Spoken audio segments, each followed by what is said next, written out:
പിടിക്കുന്ന ഒരു മുയൽ പ്ലേഗ് ബ്രിട്ടനിലെ വന്യജീവികളിൽ 90% തുടച്ചു നീക്കുമെന്ന് വിദഗ്ധരുടെ മുന്നറിയിപ്പ്.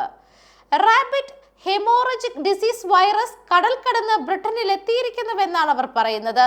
മാത്രമല്ല, കഴിഞ്ഞ ഒരു പതിറ്റാണ്ടായി ഇത് സാവധാനം വന്യജീവി സമ്പത്ത് ഇല്ലാതാക്കിക്കൊണ്ടിരിക്കുകയാണെന്നും മുന്നറിയിപ്പിൽ പറയുന്നു.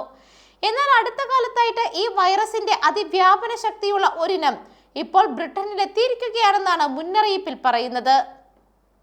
ഈ വൈറസ് ബാധിച്ചാൽ ആന്തരിക രക്തസ്രാവമുണ്ടായി മൂക്കിലൂടെയും മലദ്വാരത്തിലൂടെയും എല്ലാം ചോരയൊഴുകാൻ തുടങ്ങും. 2 ദിവസം കൊണ്ട് തന്നെ വൈറസ് ബാധിച്ച മുയലുകൾ ചത്തുവീഴും. 1950കളിൽ മുയലുകളെ വ്യാപകമായി കൊന്നൊടുക്കിയ മൈക്സോമാറ്റോസിസ് എന്ന വൈറൽ രോഗത്തിന് ശേഷം മുയലുകൾക്കിടയിലെത്തുന്ന മറ്റൊരു അന്തകനാണ് ഈ മഹാമാരി. മെക്സോമാറ്റോസിസ് ബ്രിട്ടനിലെ മുയലുകളിൽ 90% കൊന്നൊടുക്കിയെന്നാണ് rabbit welfare association and fund white അഡ്വൈസറായ റിച്ചാർഡ് സൗണ്ടേഴ്സ് പറയുന്നത്. എന്നിരുന്നാലും മുയലുകൾക്ക് പഴയ നിരയിലേക്ക് തിരിച്ചെത്തുവാൻ സാധിച്ചു.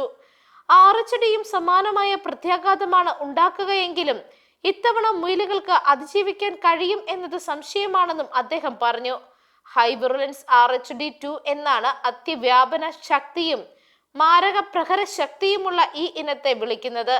അതിന്റെ തരംഗം ആരംഭിക്കാൻ ഇനി ഏറെ വൈകില്ലെന്നും അദ്ദേഹം മുന്നറിയിപ്പ് നൽകി. News desk Magnavision.